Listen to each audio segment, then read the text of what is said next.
Hola gente, partimos nuevamente con esta segunda clase de la formación para militantes de primera línea antiespecistas. Este es un proyecto personal que estoy llevando a cabo desde Lima, Perú, buscando aportar desde mi experiencia como activista por la liberación animal con más de 15 años en esto, hacia los veganos que quizá ya llevan tiempo, que quieren formarse aún más, o las personas que recién están empezando a trabajar en torno a la liberación animal y los derechos animales. Esta segunda clase tiene relación con la sintiencia y la conciencia. De hecho, la he titulado Una introducción a la base que nos hace alguien, no algo. Y lo que busca al fin y al cabo es que podamos entender cuál es el meollo del sentir. ¿Por qué? Porque muchas veces asumimos que existe una sola forma de entender esto, de entender la conciencia o la misma sintiencia, cuando en realidad tenemos cierta claridad, bastante objetiva sobre la sintiencia, pero un debate bastante amplio y bastante múltiple respecto a la conciencia. Influenciado de igual forma que vimos en la clase pasada, donde hablábamos de moral y ética, que es influenciada por muchísimos factores humanos, sociales, económicos, culturales, étnicos, geográficos, etcétera, etcétera. En este caso, las ideas respecto a la conciencia o qué es lo que representa la conciencia tienen una multiplicidad de interpretaciones también influenciadas por diferentes creencias, niveles de conocimiento o forma en la que nosotros entendemos la evidencia para poder construir todo esto que tiene que ver con la conciencia. Así que vamos a dar una vista a todo este panorama para poder entender un poco qué es lo que nosotros tratamos de explicar a las demás personas cuando hablamos de que los demás animales sienten, qué es lo que implica, qué es lo que hace que nosotros podamos tener seguridad de que estos sienten y ciertos otros seres vivos no, y cómo al fin y al cabo esto es sumamente importante para poder hablar de los derechos animales o hablar sobre la liberación animal, porque justamente estas características que vamos a hablar acá son características que compartimos mamíferos, aves, reptiles y peces. Así que vamos a tratar de sacarle el máximo provecho a esta clase intentando ser lo más autocríticos posible, porque muchas veces lo que yo veo en el ambiente vegano es que hay una sobresimplificación de teorías que son sumamente compleja y que en muchos casos nos hace quedar como pedantes o en algunos otros casos como ignorantes.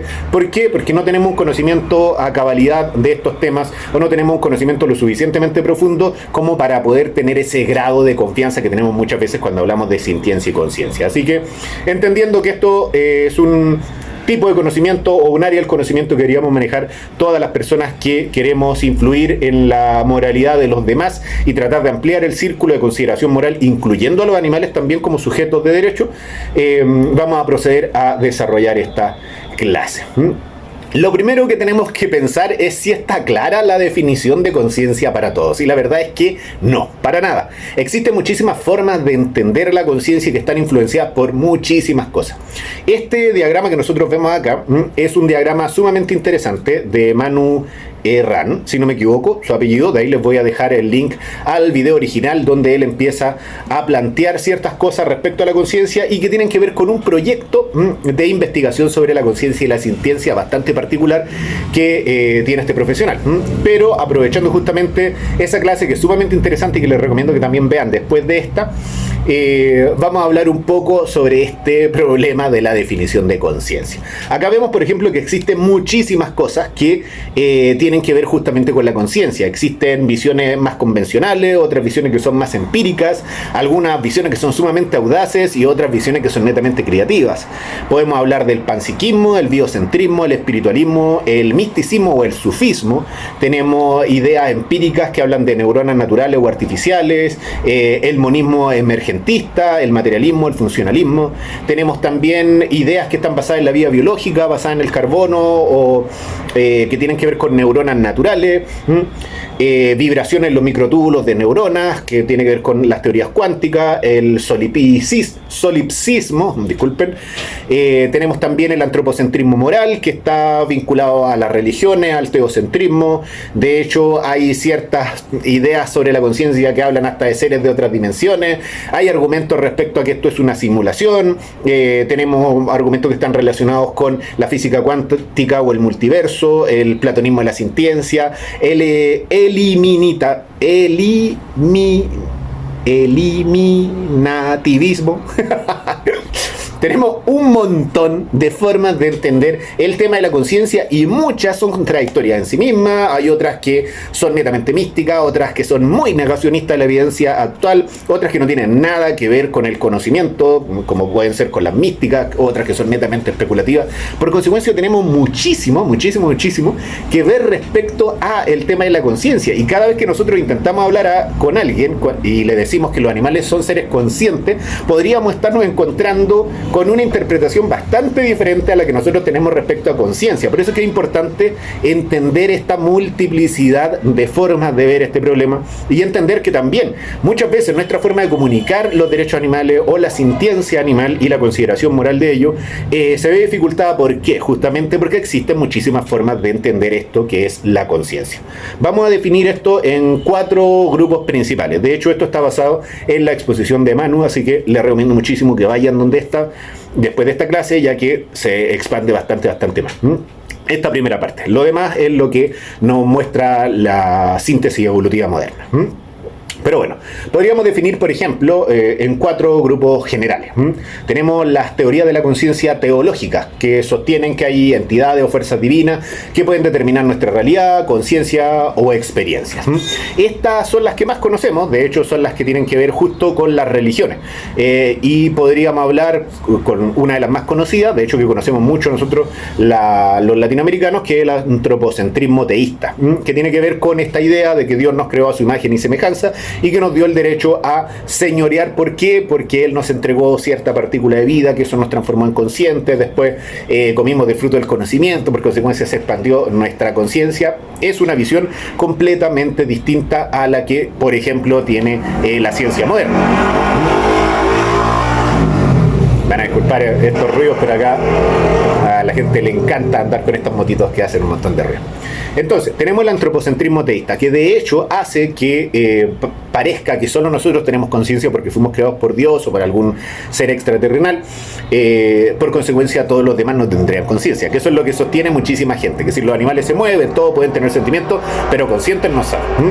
Tenemos también las teorías particulistas, que atribuyen la conciencia o la capacidad de sentir a componentes particulares, materiales particulares, generalmente a componentes biológicos basados en el carbono, por ejemplo, las mismas neuronas. Estas son teorías que son múltiples, hay muchas que pueden caer dentro de esto. De hecho, justamente la gráfica anterior nos muestra que hay muchísimas, pero nosotros las podemos definir justamente como estas, las que creen que hay componentes materiales particulares, mayoritariamente biológicos, basados en el carbono, húmedos, así como vivos, que son los que determinan la conciencia.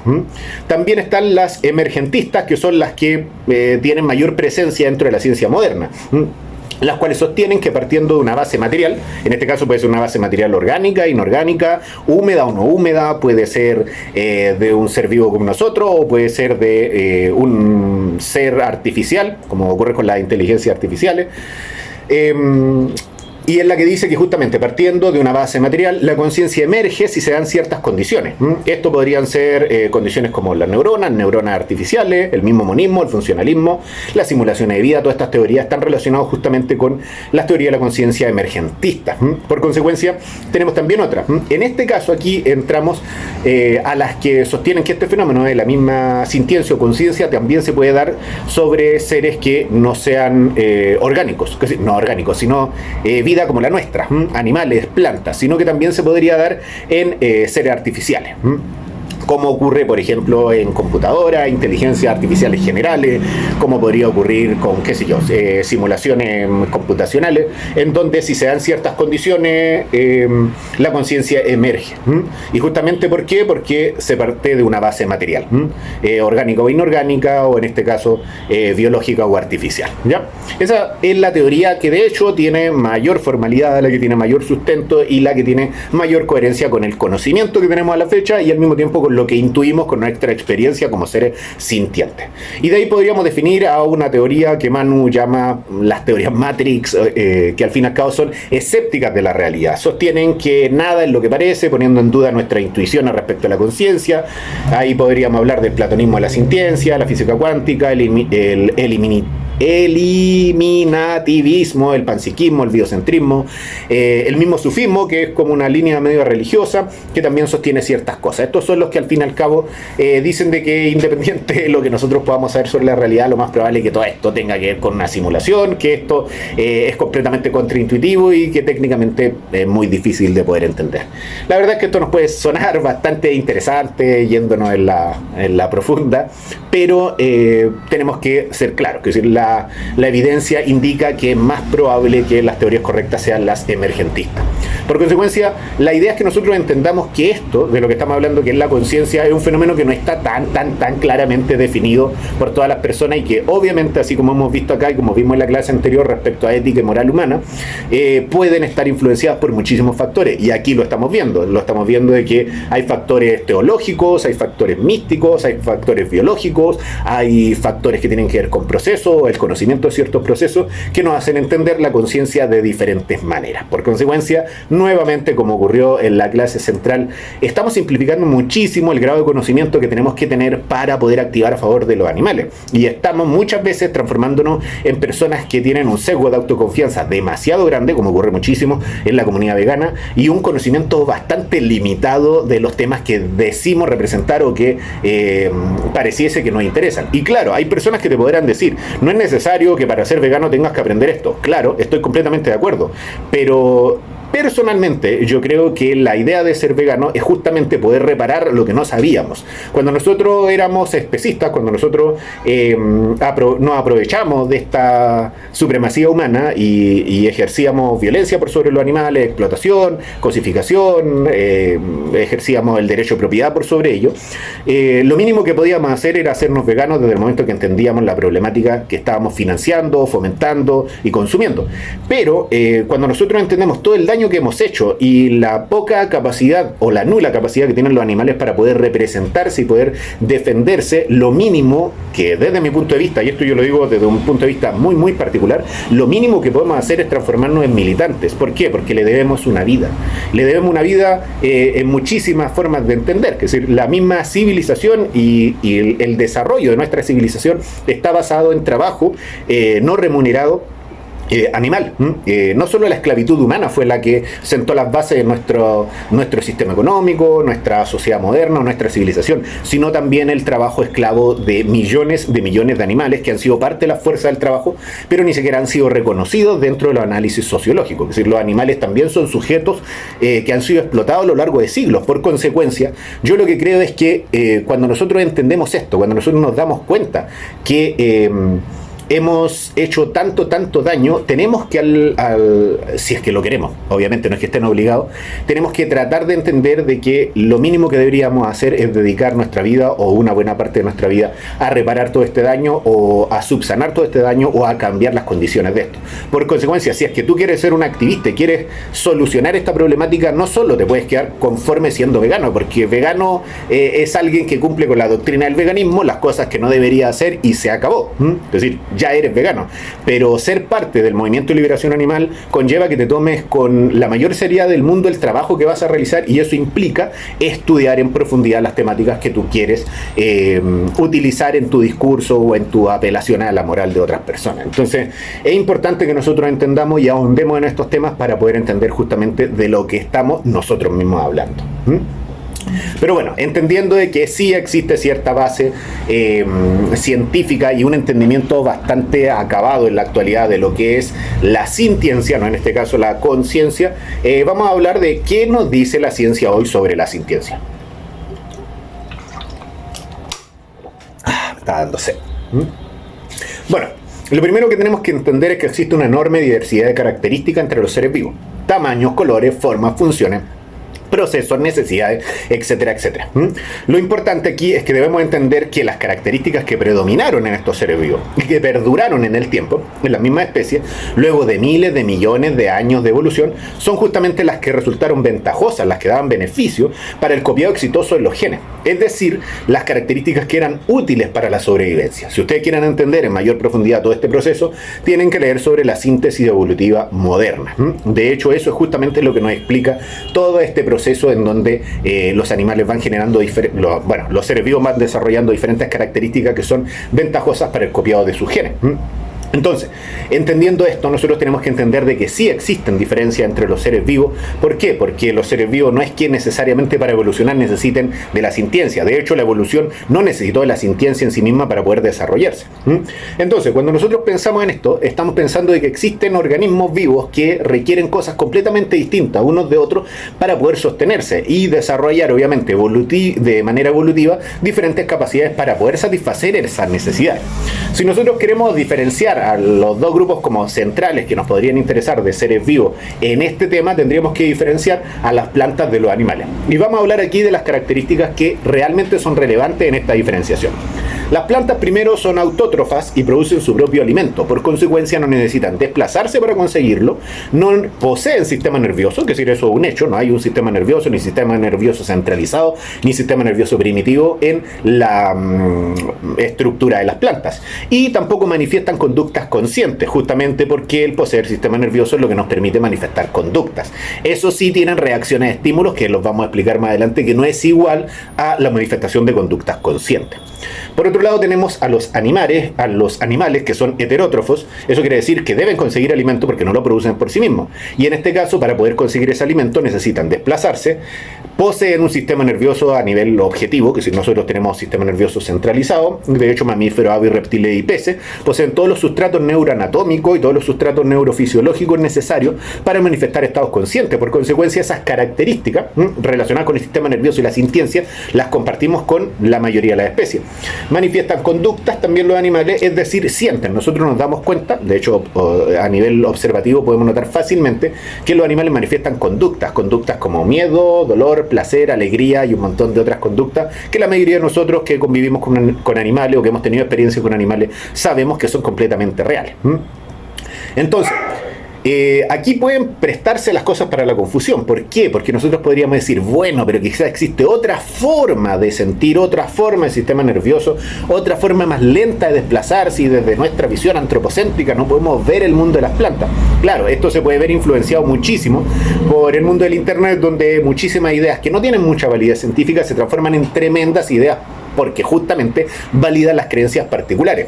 Y en este jueguito del cherry picking, de elegir de la ciencia lo que nos conviene para ratificar nuestras creencias personales, la mayoría de la gente que le interesa como, entre comillas, refutar falsamente los derechos animales, la sintiencia animal, se agarran de estos supuestos estudios serios sobre la sintiencia animal, que de hecho han sido refutados hace muchísimo tiempo y que no están dentro de la academia formalmente, que si no son investigaciones que hayan cambiado las reglas del juego, ni han aportado nada muy interesante que pueda cambiar esto que nosotros sabemos que hace tan distinta a las plantas de los animales. Pero bueno, ¿por qué parece que las plantas sienten? Porque en muchos casos nosotros podríamos hablar de experiencias personales, la gente cantando la planta y las plantas creciendo más, grupos indígenas que hacen diferentes cosas, que interactúan con las plantas que supuestamente les benefician, etcétera, de cosas. De hecho, creer que si le decimos cosas lindas las plantas crecen mejor, que si le decimos cosas feas, es una costumbre bastante, o una creencia bastante popular.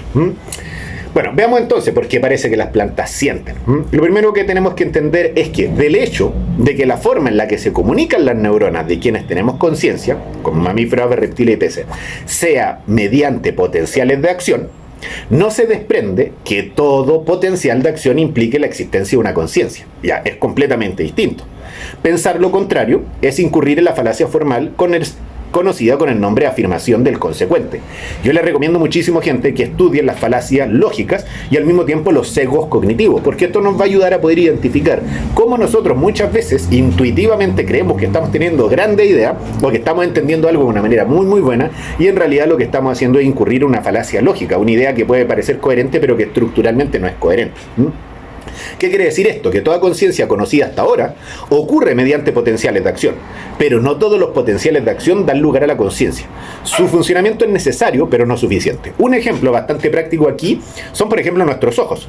Si yo le trato de golpearlo con algo, bueno, si lo hago así como voluntariamente no, porque sé que no lo estoy amenazando, no me voy a tocar. Pero si otra persona me hiciera un como le llamemos esto, sobre los ojos, mis ojos parpadearían rápidamente.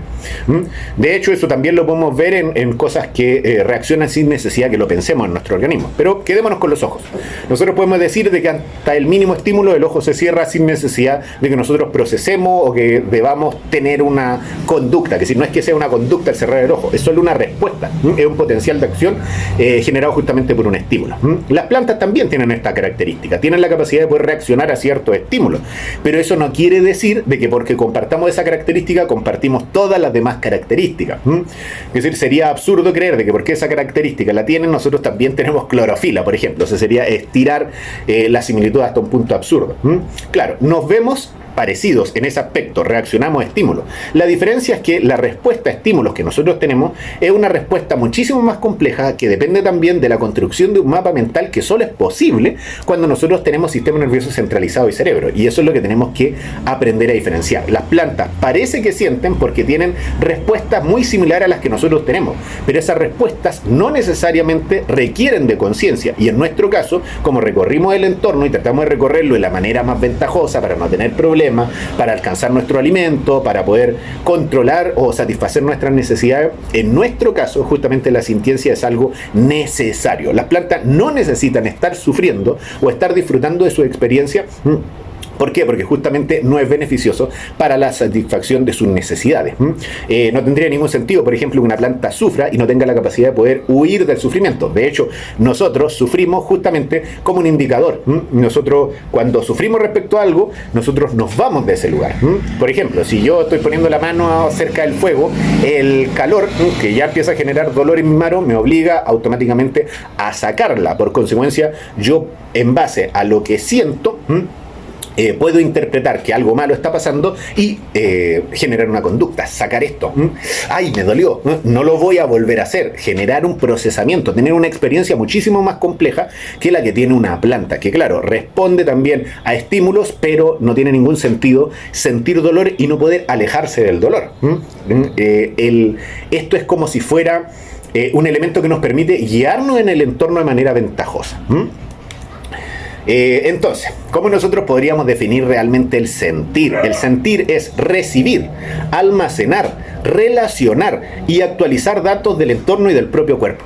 Eso es importante que nosotros lo entendamos. Nosotros, por ejemplo, tenemos la información o los mismos estímulos del medio ambiente o de nuestro propio cuerpo, ¿ya? Digamos, el calor, la temperatura, los gritos, el sonido. Tenemos diferentes órganos sensoriales que nos permiten justamente sentir estos estímulos. Esa es la información que va ingresando a nuestro cuerpo. Uy, eso está quemando, esto está caliente, ay, me duele acá. Todo eso nosotros lo vamos captando por los órganos sensoriales. Y esto se procesa y se transforma en algo consciente cuando llega al cerebro. ¿Por qué? Porque el cerebro construye un mapa mental, ¿ya? Aquí es donde está la parte interesante.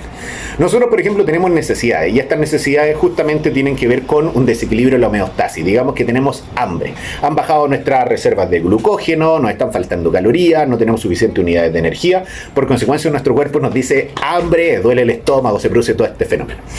Producto justamente de ese mapa mental y de toda la información que ingresó por nuestros órganos sensoriales, por los mismos estímulos que daba el ambiente y nuestro propio cuerpo, nosotros podemos recorrer el ambiente ventajosamente, sabiendo, por ejemplo, que ahí hay un hoyo, me muevo hacia acá, sigo teniendo hambre, voy caminando por la calle, en un momento me van a chocar, freno.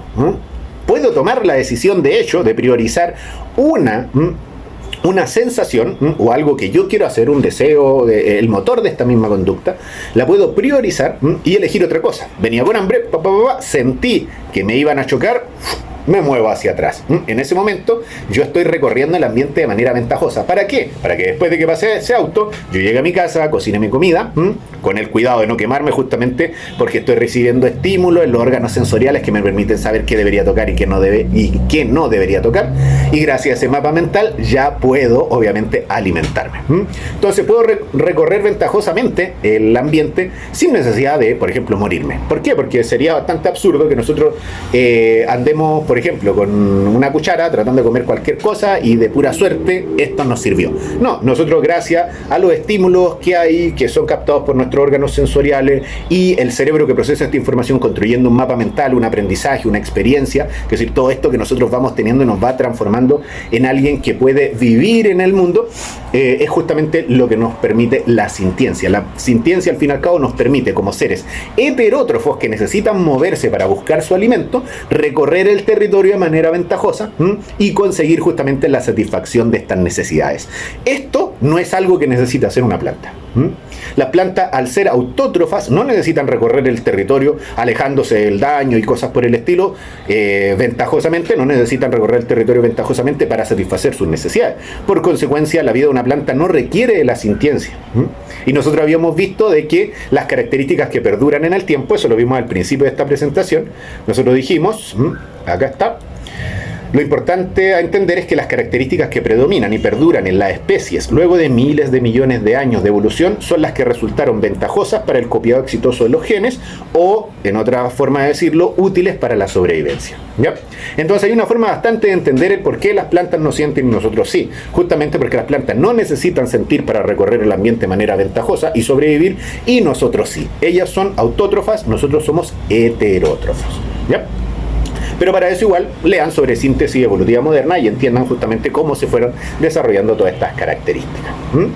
Entonces, ¿qué es lo que estamos viendo acá? De que la zona del sistema nervioso central, que son responsables de generar sensaciones o la sintiencia, es idéntico, muy similar en todos los animales.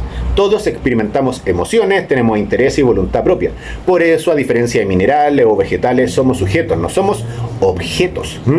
Entender esto es algo sumamente importante. ¿Por qué? Porque muchas veces nosotros creemos que el fenómeno de la sintiencia es algo casi místico, como un vapor que está flotando en el cerebro y que nos permite sentir. Pero en realidad es algo fruto de un proceso evolutivo que, como ocurre con todo lo evolutivo, tiene que ver justamente con maximizar los resultados y lograr sobrevivencia. Es decir, lograr que se produzca este copiado de los genes y que las especies vayan desarrollando características que sean ventajosas para su sobrevivencia. Entonces, estas características que nosotros atribuimos solo a los seres humanos son características objetivas que poseen muchísimos otros animales. Yo les mencionaba que la ciencia en la actualidad, de hecho la misma declaración de Cambridge y otras declaraciones vinculadas con neurociencia, con filósofos de la mente y con un montón de otros profesionales de la ciencia, han reconocido que mamíferos, aves, reptiles y peces poseen todos los sustratos neuroanatómicos y neurofisiológicos para manifestar estados conscientes.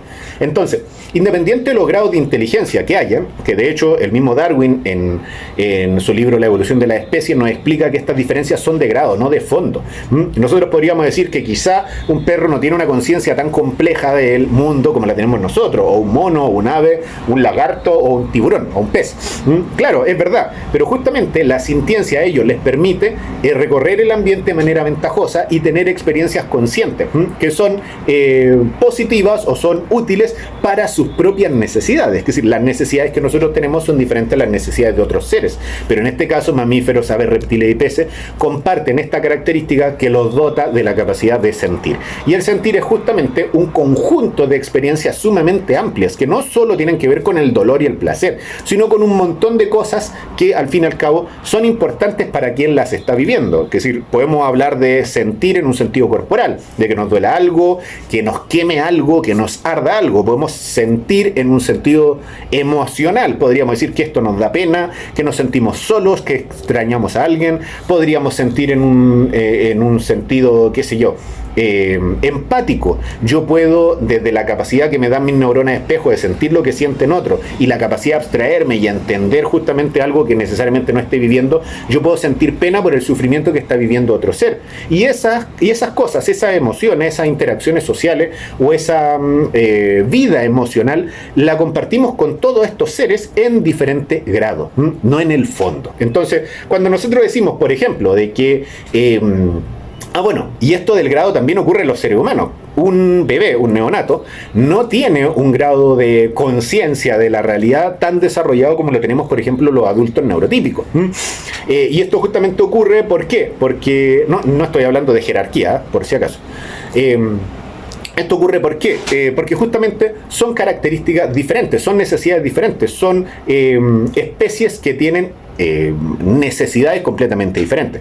Entonces, cuando sufre, por ejemplo, un pez, cuando sufre un perro, cuando sufre un mono, podríamos decir de que está sufriendo un ser vivo bastante similar a un ser humano en sus primeras etapas de desarrollo. Y la moralidad humana, no, bueno, la actual sí considera que es relevante el sufrimiento de un ser tan simple a nivel de conciencia general como por ejemplo ocurre con un neonato o un adulto con demencia senil, que de hecho tampoco tiene ese grado de conciencia en la realidad que tenemos nosotros.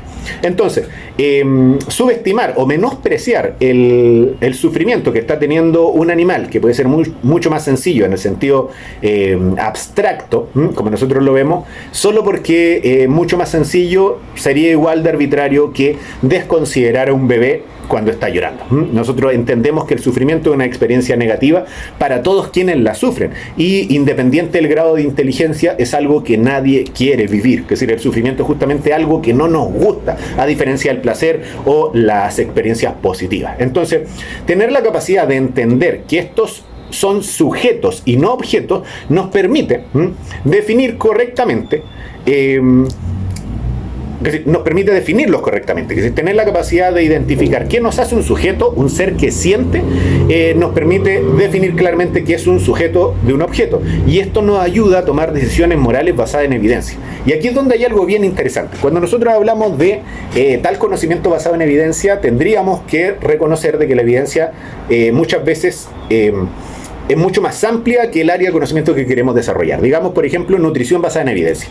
Para hablar de nutrición basada en evidencia, no solo tenemos que tener evidencia de qué es lo correcto en nutrición, sino al mismo tiempo, como ocurre acá, tener ciertos filtros ético-morales que nos permitan saber si es que realmente estamos utilizando, por ejemplo, como fuentes calóricas o de nutrientes a objetos, no a sujetos. ¿Por qué? Porque independiente que seamos absorbibles a nivel nutricional, los mamíferos, porque nosotros también, al igual que las vacas, que cualquier otro mamífero, si a nosotros nos matan, nos filetean, claro, podemos absorber nutrientes de eso.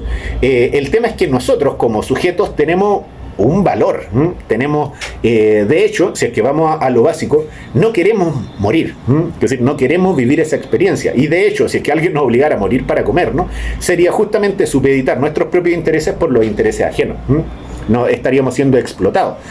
Entonces, cuando nosotros podemos definir correctamente qué es un sujeto, alguien que siente, de un objeto, nosotros podemos hablar, por ejemplo, de nutrición basada en evidencia. Y nutrición basada en evidencia es también una nutrición que reconoce que no podemos señalar a los animales como meros fuentes de nutrientes, porque no son eso. Entonces, nosotros cuando definimos qué cosas podemos comer y qué cosas no podemos comer, nosotros también ocupamos un filtro moral. Nosotros cuando decimos, como acá en Perú, que ocurre mucho, la sangrecita es buena para la anemia.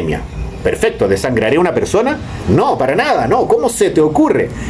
Es decir, no se nos ocurre justamente porque la moralidad o el círculo de consideración moral se ha ampliado a todos los seres humanos, que no ha sido siempre así. Por muchísimo tiempo los seres humanos utilizábamos a otros seres humanos como medios para alcanzar nuestros propios fines. Por consecuencia, en la actualidad, cuando nosotros decimos nutrición basada en evidencia y estamos incluyendo a los animales como fuentes de nutrientes, estamos evadiendo la evidencia que nos indica que los animales no son meros recursos utilizables, sino son sujetos con intereses, de hecho con una vida emocional compleja, con emociones y con la capacidad de manifestar conductas conscientes. Por consecuencia, son alguien, no algo.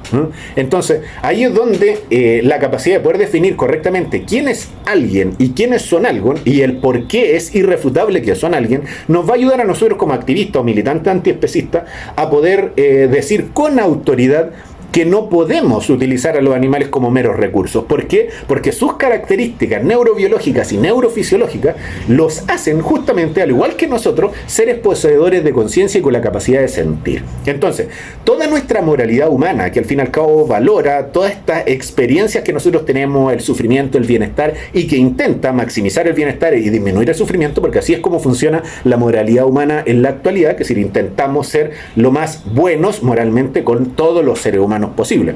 Si es que nosotros creemos esto y sabemos de que esto nace justamente de lo que sentimos, deberíamos por consecuencia también considerar a los demás que sienten y darle ese mismo tipo de relevancia, entendiendo obviamente que no todos los seres vivos tienen las mismas necesidades. De ahí es donde surge este argumento ridículo de que si los animales tienen derecho, deberíamos entonces darle derecho a votar.